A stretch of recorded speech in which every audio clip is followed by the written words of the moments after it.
चलिए दीदी 1 2 3। हेलो दोस्त, नमस्ते, प्रणाम। मैं हूँ आपकी वंदना। स्वागत करती हूँ फ्रेंड आप सभी का। और एक प्यारा सा हम लोग गारी गीत गा रहे हैं, वो भी ये है अमन दुबे जी, इनके जीजा जी के लिए, के लिए पर्सनली हरिओम पांडे जी के लिए ये गीत जा रहा है। हरिओम पांडे जी के लिए गीत जा रहा है। बहुत ही सुंदर प्यारा सा गारी गीत है। आइए सुनते हैं, क्योंकि शादी पड़ा हुआ है तो गाड़ी तो होना चाहिए। ससुराल में गाड़ी मिलता ही है। और कुछ नहीं। चलो हाँ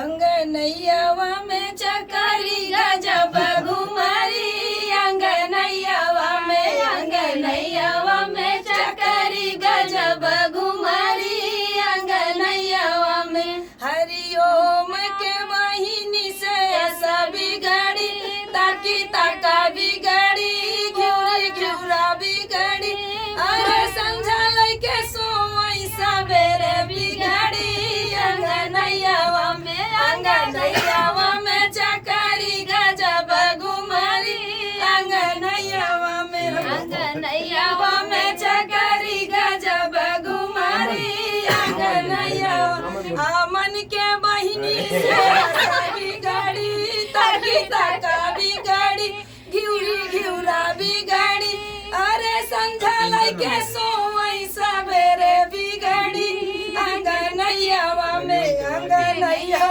चकारी गजब घुमारी, अंगनैयावा में